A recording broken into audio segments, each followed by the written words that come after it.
Okay, we are now streaming live the Sustainability Advisory Committee on Energy and the Environment.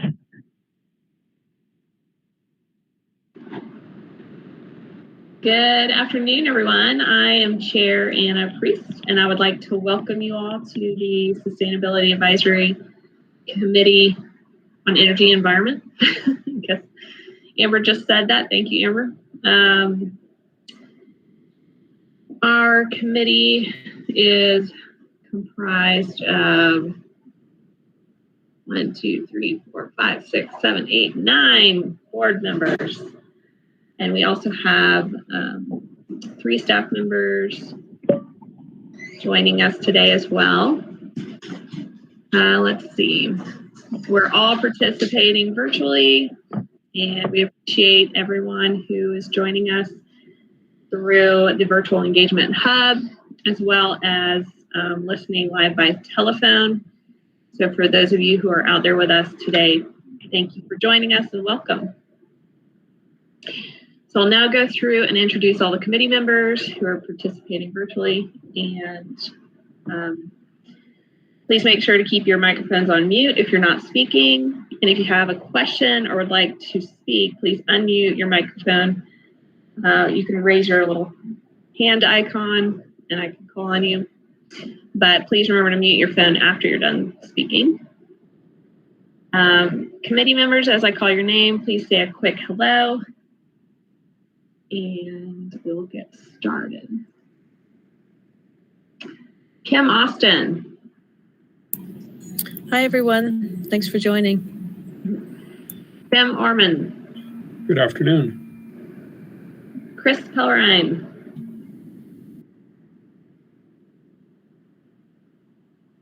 Don't know if Chris has joined us yet. Allison Ormsby. Hi, everybody. Ann Keller.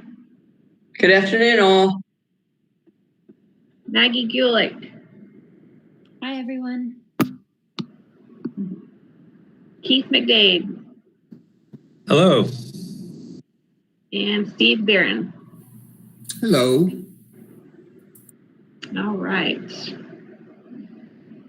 So we will, hopefully Chris can join us later, but we can go ahead and get started. The first item on the agenda is to approve the March minutes. Has everyone had a chance to review those? Were there any comments or edits from the group? All right. And I wonder if I can show everyone at the same time. But speak up if I'm not seeing your hand raised. I don't see anybody's hand raised. So we can get somebody to move to approve the March minutes. Anybody? I move to approve the March minutes. Thank you, Ann. Is there a second? I'm happy to second. Awesome. Keith. Thank you, Keith.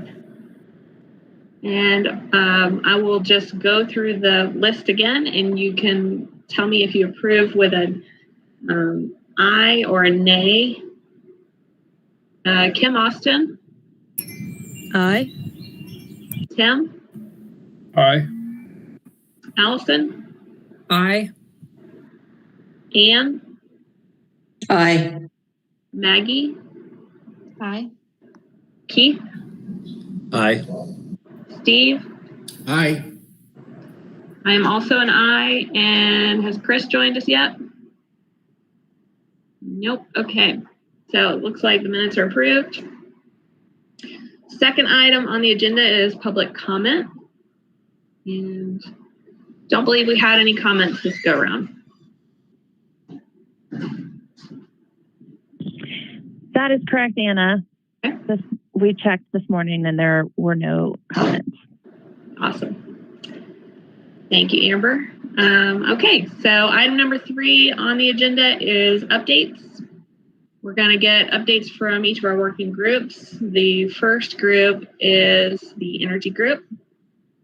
Hoping that Chris was going to give us a quick update, but from what I understand, Steve, you've been attending these meetings as well. Would you be willing to give us a update on the Blue Horizons project. You may have to unmute. There you go. There. I don't know how much unmuting will add, but yes, I think I can at least contribute in part. Maybe Keith, if you have anything to follow up with, that would be great. And if I can procrastinate long enough, maybe Chris will show up.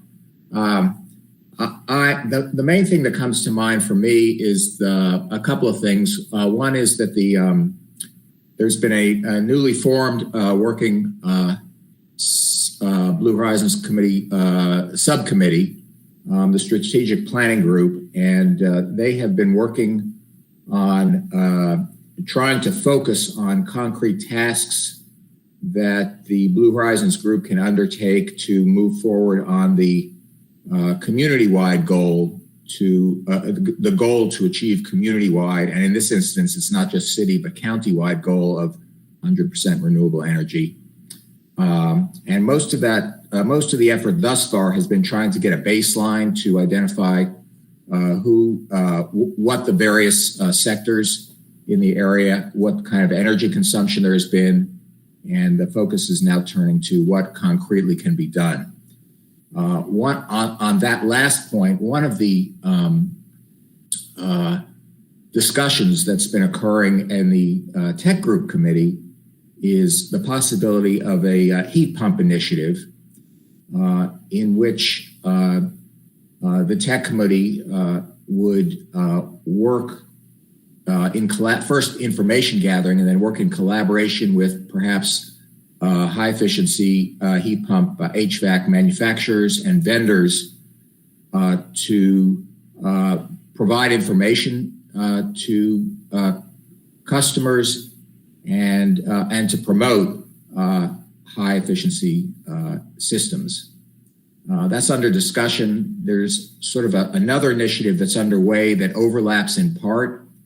I should back up. Part of the reason for this initiative is that there's been a growing understanding that it appears that a good number of those of vendors and to some extent manufacturers don't fully appreciate the efficiencies and benefits, cost benefits of high efficiency HVAC systems. So that's sort of what got things started as a step. The related piece is that there's a group called the Energy Savers Network that works in conjunction with Greenbelt Alliance, and Brad Rouse is working on an initiative to try to get funding for repairing or installing new high-efficiency heat pumps in a number of low-income homes in the city.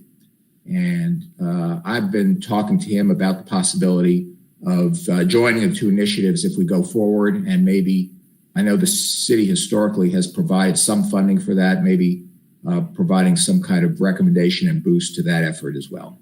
So that's what comes to mind for me. Keith, I don't know if you have anything more you wanted to add to that.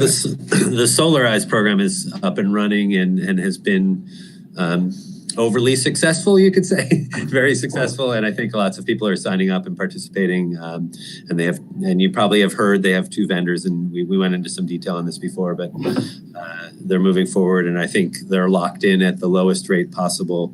Yeah. They're continuing to sign people up, and I don't have the details on the energy that will be produced through this initiative thus far, but I know it's Steve, you might have more details on that. Yeah, I think there are over 500 signups, and the hope is that it will add up to a capacity of like over 600 kilowatts or 0.6 megawatts, which is far more successful than they had hoped at the beginning. And I should add that the Energy Savers Group on heat pumps has sort of looked to Solarize and is in talks, I think, maybe with Mitsubishi about whether a similar bulk buying program could be implemented for heat pumps. So yes, Solarize has been a great success so far. Yeah. And there's also an equity component with a neighbor-to-neighbor, low to middle income program where they're connecting with folks and getting folks set up who are not necessarily in the highest income bracket. And so that's really positive. Steve, I don't know if we want to also mention, and maybe we won't mention in any detail, but the microgrid group and that got started. We met with a microgrid group who some of you may have interacted with in other ways, but they've also proposed something to the city and proposed something to Blue Horizons group to have an essential services microgrid downtown, and I think they're still in the process of figuring out where and how that might happen, and beginning to do the assessments along with a group from UNC Asheville. More details on that, Steve? No, that sounds just right. And one other thing that you will probably see from our group in the near future is we recently met with a Audubon student group, student and faculty group from UNCA and broader from Asheville, who are proposing a lights out policy initiative that will aim to protect birds. And we are in the process of working with them on honing in what that might look like and bringing it to the larger group at some point down the road when it's ready. Or when we think it's ready. Any more on that, Steve? Nope. That too sounds good. Yep. Thanks. That's it for me, I think. Awesome. Thank you for that update. That's super informative. I know I've participated in the Solarize Asheville program. I'm not to the point where I'm ready to buy yet, but I called them and we did a meeting actually this morning. It was super informative. So I encourage everyone else that's listening in to see what kind of deals you can get. And yeah, I'm really excited about it. Glad to hear that it's been so successful for our community. We're going to jump down to the resiliency group because Anne has to leave early today. So I hope you don't mind, Allison. We're going to jump to going over the Municipal Climate Action Plan with Anne Keller. Take it away, Anne. Oh, thank you very much, Anna. I think that once I give a little intro here, Amber's going to put in some more details because the city has made some decisions. But the resiliency subgroup and this part was Tim Foreman and myself. Kim didn't review these, as I recall. We reviewed 2 responses to the city of Asheville's call for proposals for developing a municipal action plan for the city. And this was in the first week or so of May, if I remember right.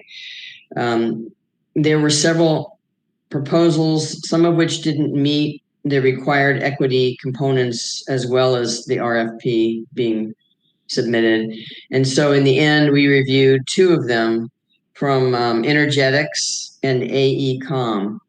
And AECOM has, as one of its partners, Fernleaf, which is here in town. Many of you have worked or know them, worked with them. So that was a really nice thing. And they just seemed, to Tim and me, I think both the better competitor of the 2 that we were able to review.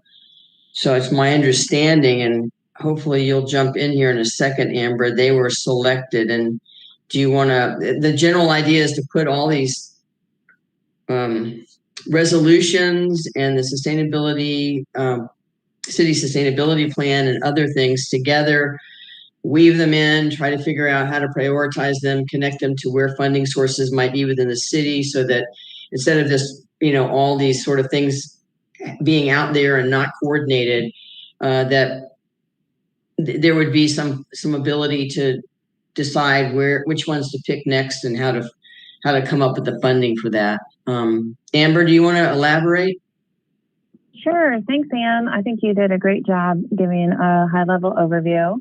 I believe that Kira is pulling up the staff report, and there's also a link that is broken, or I shouldn't say broken, but one of the links to the agenda is incorrect. So the staff report is in your Sustainability Advisory Committee folder for your review. Hopefully you were able to find that. And it does give a little more detail that we provided to City Council on this effort. So for many of you that have been committee members for some time, you'll recall that both in the 100% renewable energy goal as well as the climate action plan, and even if, or the climate emergency, excuse me, and even if you've been here a bit longer, this has been the intentions of the office for some time to bring together all of council's sustainability goals. So as you know, we work with waste reduction, food policy, renewable energy, energy efficiency, carbon mitigation, climate, as well as equity and climate justice. So this is an opportunity to review all of the resolutions that have been passed by council and look at the 2009 Sustainability Management Plan to be able to update these items and find the most high impact projects that are helping to fulfill the goals. And the two buckets I think that we can look at are carbon mitigation and climate resiliency. What projects are going to get us to the goal line? And how much do they cost? So when we are speaking to council about facility needs and just the needs in general of the city, we'll have figures and possible estimates to bring forth to them so they can think about how they would like to plan for budgeting in the future.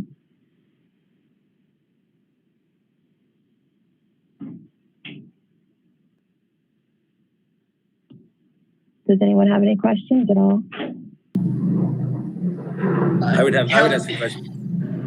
Sorry, Steve. I was just going to ask, how long do you think it'll be before they start, and when would they finish? Yes, the AECOM proposal proposes that they need 32 weeks to begin this project to finish. And because we're up against the end of the fiscal year, it won't begin until July 2021. We're presently working on getting the contract documents ready. So when the new fiscal year opens, we'll be able to move the contract forward. I have a few questions quickly, I think they're quick questions. One is it a 2030 time frame for the plan itself? And given that's a time frame, or does it go beyond that?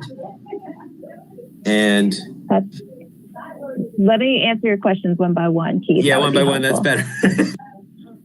So that is yet to be seen, because right now we're trying to gather all the resolutions when all the resolutions have different timelines, and figure out what is achievable by the date set. So, if the timeline for the renewable energy goal is 2030, then they're going to be providing information on how to achieve that by that time and the cost involved. Great, thanks. And my next question is related, and it's about the comprehensive plan. I didn't see that mentioned in their materials, and I'm just wondering, is there a plan to also integrate all of these ideas and plans with the comprehensive plan? That is a great question. What I can tell you is that the staff from planning and urban design will be a part of this committee, this internal committee that's being put together to work on the plan. I know that the RFP did reference the city's comprehensive plan. However, I would say this is really an update to the sustainability management plan and organizing all the present resolutions. And all the present resolutions do reach into other departments. So it's inevitable that those plans should speak to one another. Great, thanks. And I see that this was funded, so congratulations. That's very exciting. But it also makes me wonder about the waste plan. Did that get funded? It did not. It did not. Okay, thank you. Hi, Steve. Hello. I had a couple thoughts and questions. First of all, I think this is really a great idea to do this consolidation and collaboration and prioritize what the high impact projects should be for reaching our various climate goals. What do I know? But it strikes me that 7 months is an awfully aggressive timeline to accomplish all of this. So I wish everyone luck on that, including us, because I see that in the proposal by ACOM that they will intend to present to us as part of their step 2 engagement to get our thoughts on prioritization, and I would very much look forward to that. And I would hope this is anticipatory, but I would hope that would not necessarily be the end of our participation, that when the actual development of the roadmap and priorities were being made, that we could continue to have input in helping shape and develop what the roadmap and the priorities will actually be. So let me pause. I hope that's... Yeah. Yeah. If you don't mind pausing, that would be helpful, and then I will be able to address some of your questions and comments. Yeah. I do think 7 months is a short time period. And I think what we've seen in the past with consultants is that a lot of that is going to weigh heavily on the office. And so this is what I will be doing over the next 6 months. And I know that it could potentially go past that. And we're going to try to stick with that timeline and just know that our office will be working side by side. And I suspect there's going to be a lot of work coming from us, like edits, for example, and things of that nature that are going to help to keep it on track or, get it to the finish line. Secondly, I felt it was very important that the Sustainability Advisory Committee be a part of this process because, one, most of the resolutions passed have come through the Sustainability Advisory Committee and been made recommendations for adoption by council. Two, I think it's important to have you all a part of the process because you advise council. And I think whatever this end product looks like will need to be supported by the Sustainability Advisory Committee.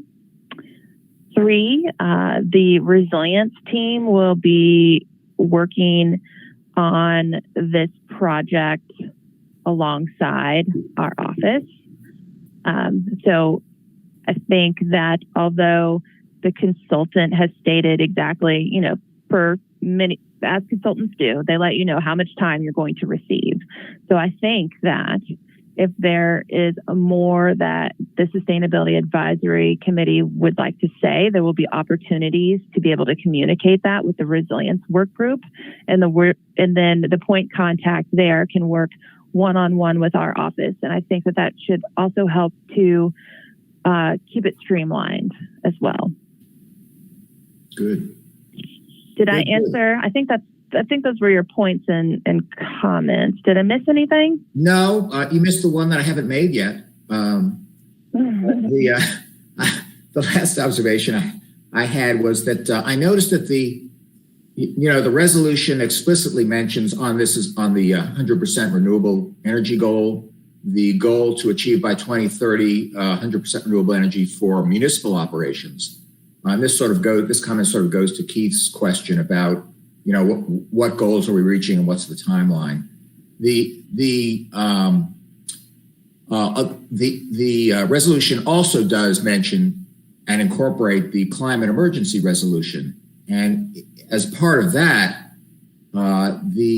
there is a goal, also a 2030 goal to obtain community-wide, citywide 100% renewable energy, which, along with the city's support of the county's community-wide 100% renewable energy goal, those I think are, at least from the renewable energy piece of this, really the key core goals to be focusing on. And I'm probably just, jumping ahead in terms of anticipation, but I think that's where some of the hard decision making is going to have to be made about what can we really do to move the ball to get our community transitioning to clean energy. And so that was just a comment. There wasn't an explicit mention of community-wide renewable energy goals, but those I think I hope are going to be really high priority on this exercise. Right. And one of the reasons why you don't see it mentioned is because this is for municipal operations. So it is what we need to do as a city to be able to achieve the goals that we committed for municipal operations, which is a part of the community-wide goal. However, go ahead. Yeah, you need to help me understand because I may be confused. My recollection is that the climate emergency resolution stated as a goal, not just 100% renewable energy for municipal operations, but also to the extent possible with assistance from state and federal regulatory assistance, but also citywide 100% renewable energy, which I interpreted to mean not just city operations themselves, but the city community, people who live here. Is that a misunderstanding? No, that is correct. Okay. And will this climate action plan will be broad enough to encompass and set priorities to move forward to that larger goal, not just municipal operations? No, it will not. It is specifically for municipal operations. Okay. And we are working on that with our communications team to make sure that that's understood, and also why it's called a municipal climate action plan. Okay. My apologies. I misunderstood the scope of this. We're just focused on municipal operations here.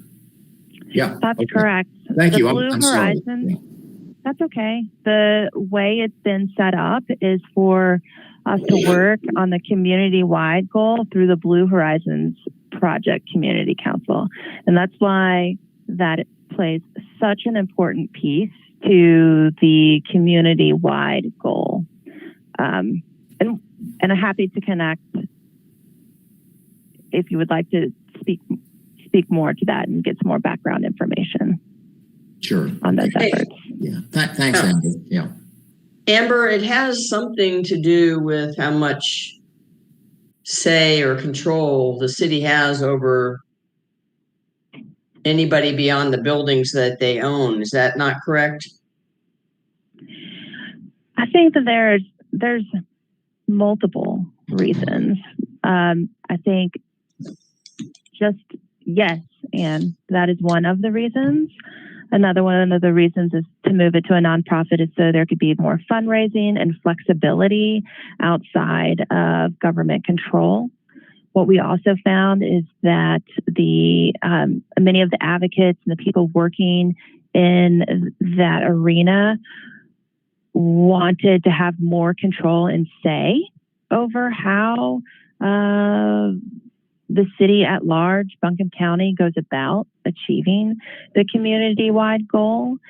So the way it is set up and what we have done is, as many of you have heard me say before, is similar to Florida and Minneapolis, is that the city and the county contribute funds to support the work plan of the Blue Horizons Project Community Council. The work plan of the Blue Horizons Project Community Council should be focused on, at all times, really implementing the community-wide goal. So it gives this group an opportunity and to have the autonomy to say how they want to move that goal forward with the support the financial support of the City of Asheville and Buncombe County government. And also, I would say why it's extremely important, right, that the Sustainability Advisory Committee members that participate in that group are there as leaders to also be able to make recommendations and be the conduit to City Council.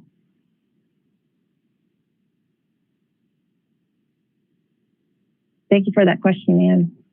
And Steve, thank you for your questions.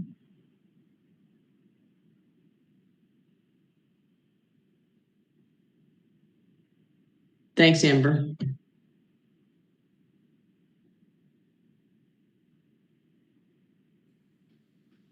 Are there any more questions for Amber regarding the group, the work that the resiliency group has been doing?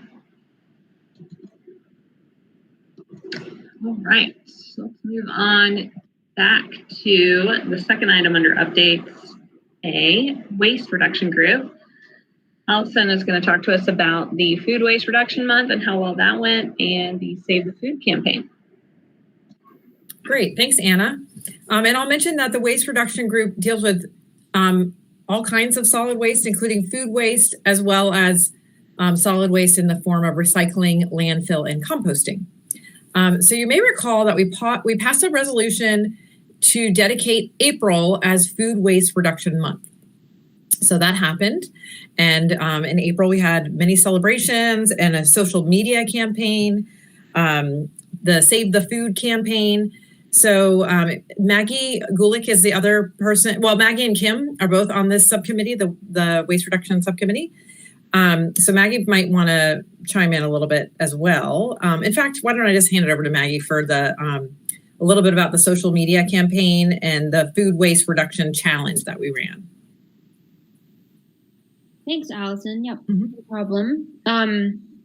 Okay, well, so the Food Waste Challenge was conceived by the Western North Carolina Food Waste Solutions Group. And it's a group of people that are part of the, Allison's just shared the website there. It's basically a coalition of people who are involved in the Food Policy Council, various groups like Bountiful Cities and Food Connections and Manna Food Bank. And it's essentially a community of volunteers, of which I am a part. And so we put together this Food Waste Challenge, which was just to sort of promote Food Waste Reduction Month. And as Allison mentioned, there were a lot of activities, including some food waste audits conducted at several rec centers around the city, work around a food scrap waste site, or collection site, I should say.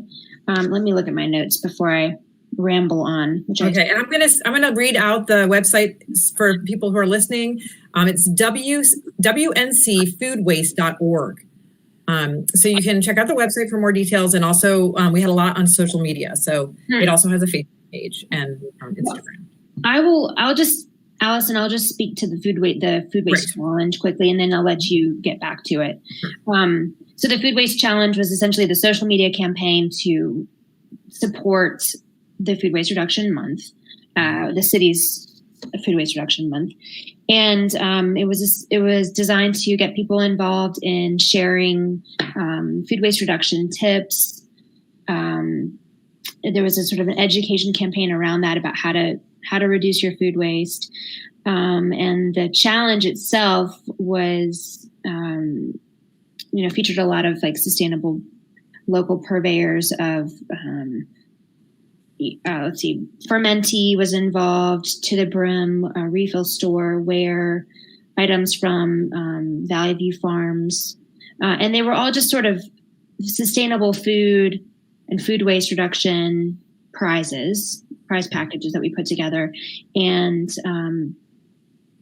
the idea was just to get people to post their information about their own food waste reduction tips. and then to participate in a home food waste audit. So to track their own food waste for a week at a time through the month of April, and to share that with us on social media. And it was, I'd say it was a good first challenge. Hopefully we can make it a much bigger thing in the future. But overall, I would say it was pretty successful in terms of creating a lot of engagement. WNC Food Waste Solutions now has like over 250 followers, or I guess it's nearly 300 now. And it just, began earlier this year. So that was exciting, and I would say successful overall, and just one part of the whole Food Waste Reductions Month. Great. Yes, exactly. So 2 sanitation trucks have Save the Food Asheville logos on them now. So that was part of it as well. Like Maggie said, there were 3 food waste audits conducted at 3 different rec centers. And Kira has a little information about the public food scrap drop-off. I don't know if Kira wants to say more about that or not. Sure. I'll keep talking. Oh, there she. Okay. Yeah. Sorry. Yeah. I'm happy to do that. So I think we may have included this in an earlier update, and there's a little update on our timeline. We are rolling out a pilot project to collect food waste, so food waste recycling, and working with Danny's Dumpsters as a hauler, and that will be. The shed was installed today at Stevens Lee Recreation Center. So we're doing some bear proofing and making sure that it's aesthetically pleasing and hopefully not offensive to the olfactory senses. And that will be open for city employees and for the Stevens Lee Recreation Center on a trial basis this summer. When everything goes successfully and everything is moving smoothly, it will be open and available for the public to drop off their food waste scraps there. And then they'll be hauled off and composted at Danny's Dumpsters.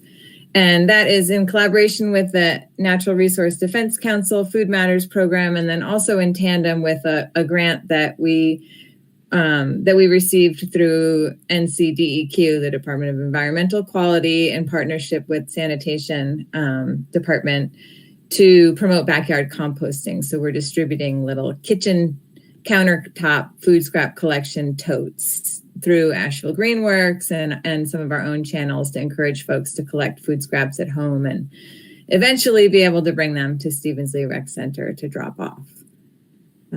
So that's the update. Hopefully that will be open to the public in the fall, and we're in conversation with county and other folks to begin thinking about tracking that, understanding some metrics, and thinking about potential replications in a year 2 project. Thanks, Kira. And that ties in. One other announcement is that we had a memorandum of understanding with NRDC on this grant, and Kira is part of a cohort, a Southeastern U.S. cohort of cities working on that grant. So that, like she said, this is all these initiatives kind of link, and we're going to continue for a second year on that grant. So thanks, Kira, for everything you've been doing for that.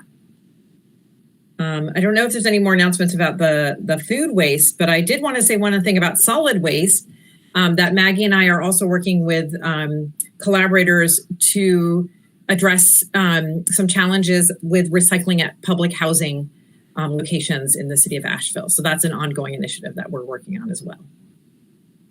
So if there's any questions, we could answer them, or if anybody else wants to add anything. I guess we could mention the Plastic Waste Reduction Month, which was sitting in part of the Plastic Reduction Task Force. And we both participate on the task force and just put together sort of oh my gosh, I'm blabbering again. I'm so sorry. Okay, I'll do it. Month of May. Okay. Yep. So May is Mind Your Plastic May. Yeah. Sorry, Maggie.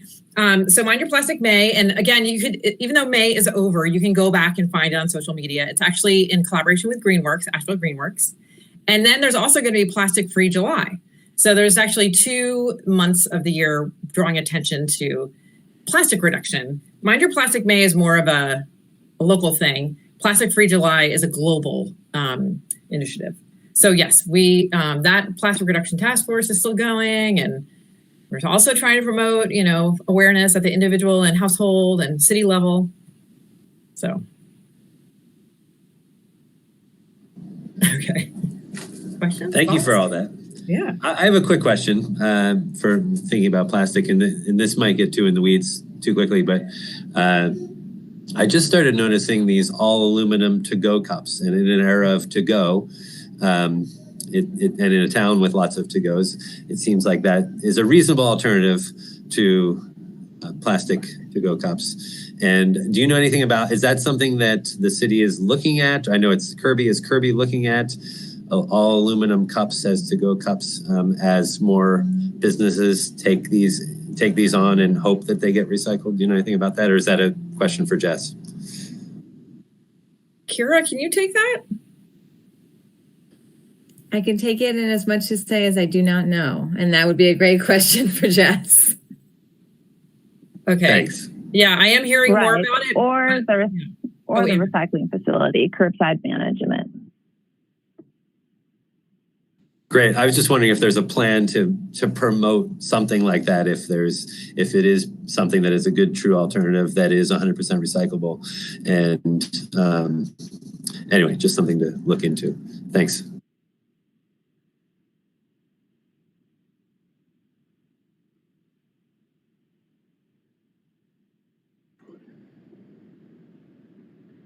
Are there any more questions for the waste reduction group?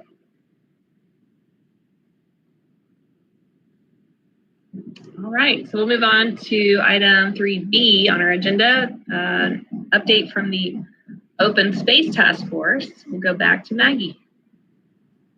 Yeah, okay, so Allison and I have been participating on the Open Space Task Force, and it's a group of folks reviewing the Open Space Amendment recommendations. And I will say I have a planning background and it's complicated. I mean, we're trying to discuss a tiered system for ensuring that the tree preservation ordinance is balanced with steep slope ordinance, balanced with buffer zones and floodplains and developable areas and amenity spaces. So it's a good group of people. We've got developers, neighborhood association folks, landscapers, designers, architects. And so it's we've had a lot of good discussions, and I would say we're kind of approaching some final answers around that. But we're looking to just improve the quality of development that's happening around Asheville and maintaining open space where it serves both residents as well as the sort of more ecological goals that we have. Yeah. Anne, did you have a question? Yeah, I did. Has it progressed beyond where it was when you and I and Allison and one or two others I've gotten right now were involved? Like, I don't know, I forget if it was before COVID or last year while we were all in jail or what, but we did have a lot of discussion and talked about lots of options. And it seems like what you mentioned were among those. Do you feel like there's been any,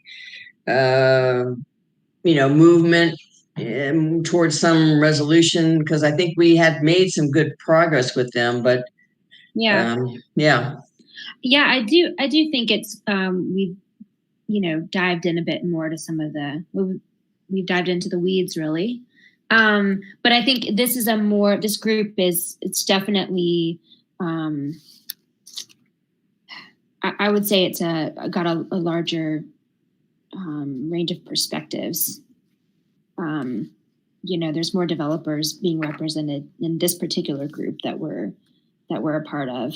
And I don't know, Allison, do you have anything to add? Yeah, Anne, your memory's good. It's super complicated. And I don't want to get too much in the weeds, but we could easily get there. There's some issues about whether the central business district should be exempted from open space, which it is at the moment, and whether the River Arts District should be exempted, which it is at the moment. There's issues about overlap, double counting of areas. And there's also another spinoff subcommittee on tree planting, and sort of city trees, street trees, sidewalk width. So what we're finding in this year of meetings is that there's so many sort of domino effect things, or where things are overlapping. So I agree with Maggie, we're getting somewhere, but we keep thinking of like exemptions or, challenges. So at a minimum, we're talking and we haven't agreed on the language of the new ordinance yet. Yeah, there's a lot of nuances to each piece, and so many different typologies and characteristics that we're trying to take into consideration, and it's a lot. So I'm sure we'll come up with something more concrete for you all once a decision's been made. So what I'm encouraged by is that it seems really holistic, and rather than rushing to a solution, which was sort of the mode at the moment when we were working with the tree, the Urban Forestry Commission and others about this a while back, was the city wanted to get this moving forward. And I think that taking this time is so much more realistic, and it's going to come to a much better outcome, because everything you mentioned is all connected. And, you start pulling on one thing and all of a sudden this one over here, it gets impacted, and you really end up with unintended consequences, which I think we were all worried about. It sounds like the thought and the time is actually going to make this way better, and something that the city can actually use rather than constantly making exceptions and therefore having no value in it in the first place. So thanks. Yeah, I would say it's been a really good multi-stakeholder process, just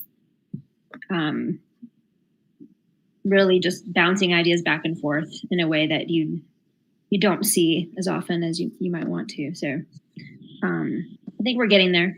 I think having developers in there is another realistic and really smart move, because if you're going to have ordinances and situations where everybody's going to be arguing constantly and bringing it up and never really kind of following the letter barely, but not really the intention, you'd end up not with the best outcome. So again, I think it sounds like it's really going in a good direction.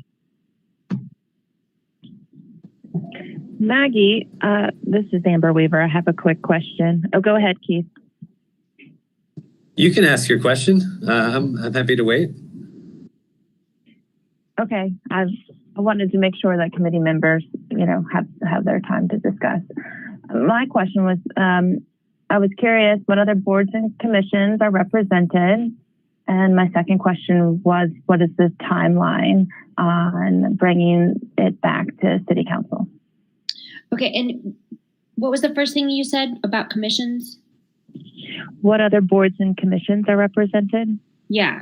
Okay, so we've got, I'm gonna have trouble with all the names. Urban Forestry Commission. The Urban Forestry Commission, and I would say that there's our faction, which is sort of more focused on open space from an ecological standpoint and maximizing that open space balanced with amenity areas. And then there's sort of the developer faction, and then there's the neighborhood association, small business faction. CAN is there, Council of Neighborhoods. Yes. The Downtown Association, and private developers, and the Center for Biological Diversity. That's Urban Forest. That's Urban Forest Commission. And then of course we have Planning and Zoning, TRC, and the City Development Office.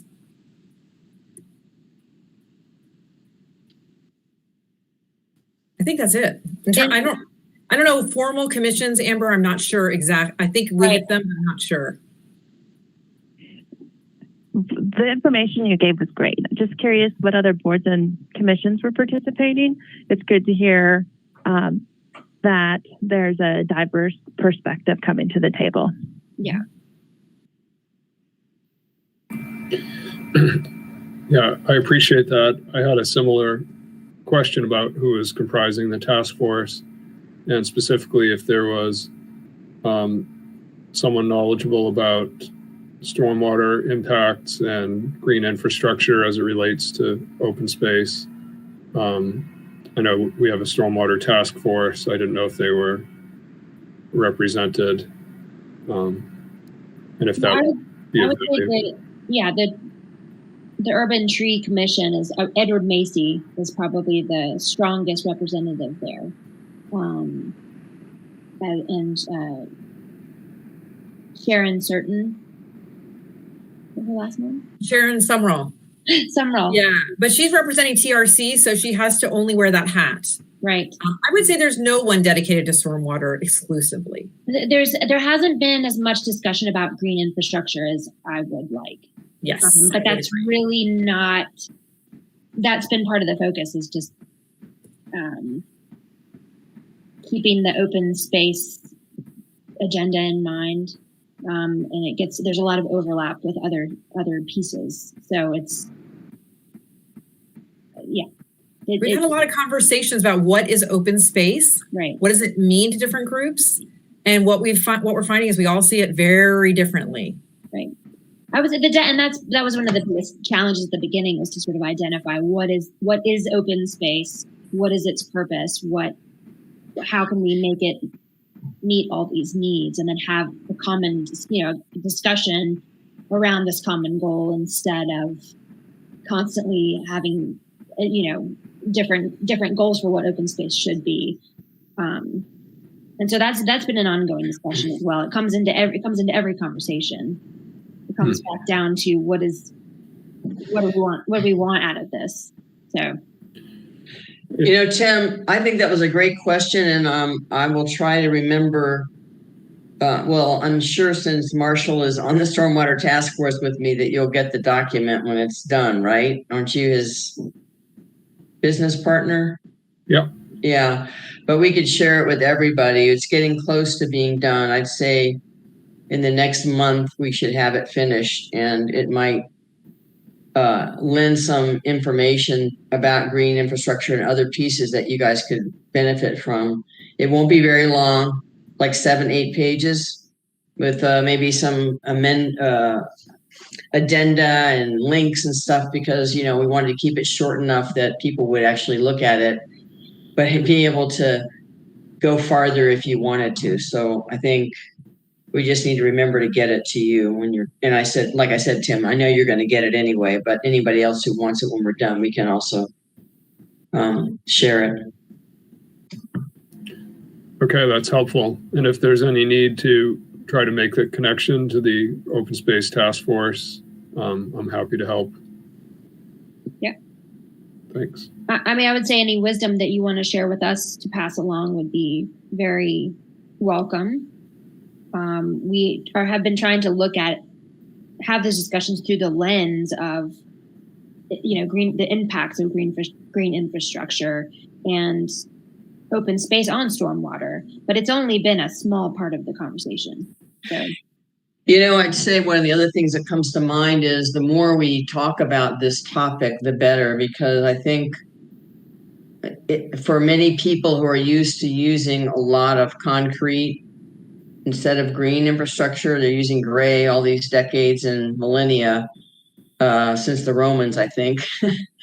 The idea of green infrastructure is still a little nerve-wracking and scary. They imagine it being really hard to maintain and more costly. And the main thing is it's different than what you might be used to. But we also know that in many, many cases, it's less expensive and you can learn how to do the maintenance. And so I think us talking about it in a context in our committee, as well as other places talking about it, helps not only community members, but city staff come to terms with the fact that it's not this really bizarre, hard to deal with thing, which we run into a lot in the conversation.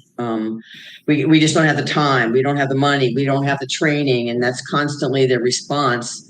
We need to help people understand how beneficial and positive in multiple ways, putting green infrastructure in suitable places can be to the city, to climate, to people's health, to water. I mean, there's just so many ways to water quality, we should really be kind of spokespeople on the side for this, I think. Mm-hmm. I will say, Tim, there's the tree planting group that Allison mentioned. That might be worthwhile for you to sit on. It's sort of an offshoot of the open space group, but they're talking more about like street tree design and bioswales, and that level of discussion is happening there. So if you wanted to participate in some of those, I think that would be worthwhile. I'm pretty sure that would be something that could be arranged there. How should I best make that connection? Is that something you could facilitate, or? Yeah, I believe so. Yeah, I'll just reach out to Vidila, and he's the planner who's sort of organizing that. So great, thanks. Mm-hmm. I have a quick question about roofs and the extent to which that's continued to be part of the conversation. I was part of your team way back in the day, and there were incentives, but I'm not sure if that has carried on and what others think of those incentives and what that might look like. Living roofs in particular, but other ideas around. Yeah, Allison, feel free to chime in. I would say that it's a controversial issue for some people who feel that, a green roof definitely it should count as open space. Currently, just any accessible roof space that can be used as a public amenity is counted as open space.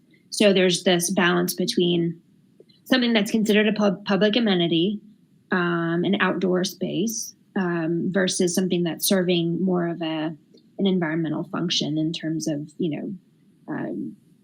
heat island effect and stormwater mitigation, and that's got that kind of thing. So, but currently, I believe just any roof space that's accessible is considered open space. Yes, balcony space and roof space. It doesn't even have to be publicly accessible. It can be privately accessible. So this has been one of the debates is open space green space? And the answer is no. It's just open. And it can even be paved. Yeah, and we have talked about the permeable aspect of that paving. But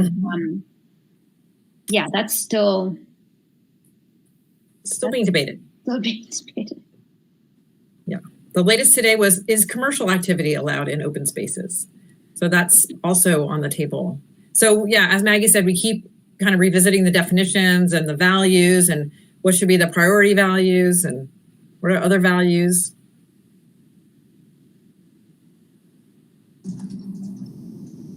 I think Amber's question was the timeline for bringing it to City Council, and I'm wondering also if there's a way for you to share that, the weighting, the value weighting that you have at the end or towards the end. That would be interesting for all of us to, and as to how that influences the final policy.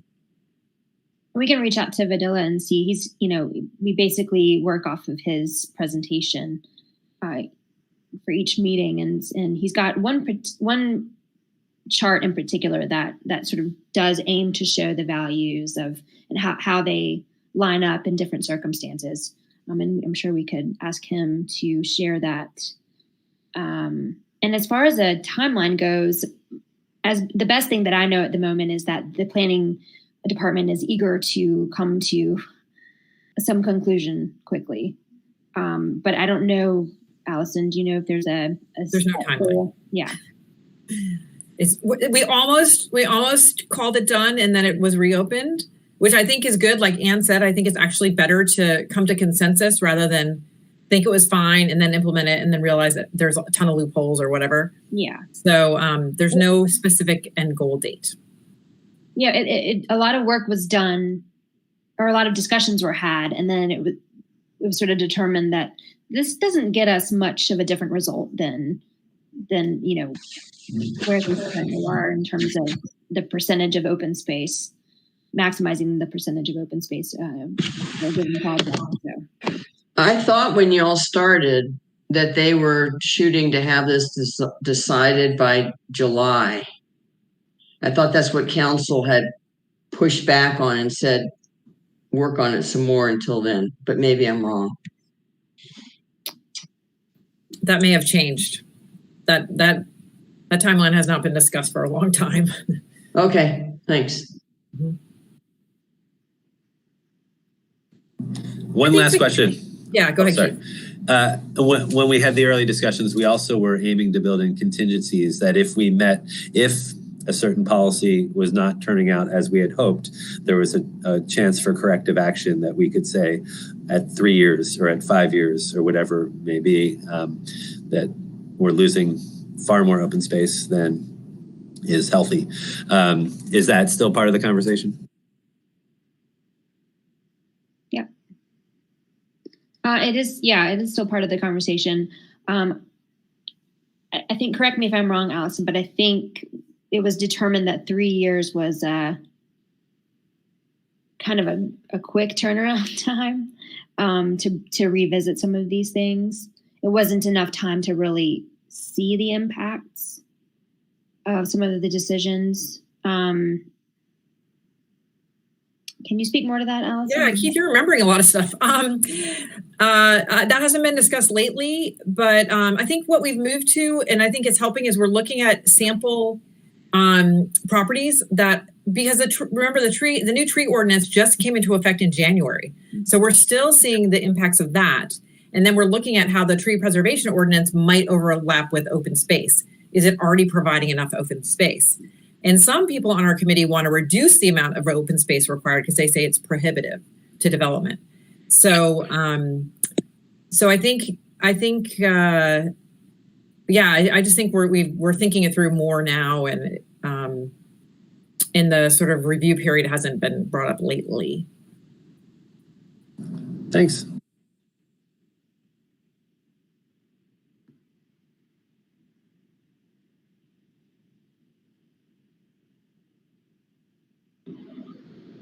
Are there any more questions regarding the open space task force in this group? Well, I just want to say I am super excited about all the good work that's been done since our last meeting in March. I know it's not ideal circumstances to meet quarterly and virtually and in smaller groups, also virtually. But I think we're doing a really great job, and I just want to give kudos to everyone on SACY for continuing their hard work and good work, and just really proud of you guys. You're doing great. When Amber and I and Ann met last week, we were still under the impression that we're going to be continuing the virtual meetings schedule indefinitely until we hear otherwise. So just keep posted. Amber, did you have anything to add to that? Yeah, thank you. I just heard today that they are checking, just heard today that could be changing soon. And I will keep you all posted, but I suspect the next time we come together in August, we should be able to do that in person. Awesome. That would be great. Did anyone have any questions before we move on to public comment about scheduling or meeting times or anything else? Okay. And I did not get any emails during the meeting about any comments that may have come in. I don't know if Amber, you did. And I did check, and we did not receive any comments during the meeting. Okay, awesome. Well, I guess that we can officially adjourn an hour early. This was a quick meeting this time. We had not a lot to discuss, or a lot to discuss, but not a lot to vote on. And like I said, I think we're all doing really good work. Really excited about all the initiatives that we're doing. and have been doing this spring and will continue to do this summer. And I'm excited to see you all in person, hopefully in August. It's exciting. All right. Well, thank you so much. Bye, everybody. Bye, everybody. Thank you. Have a great afternoon.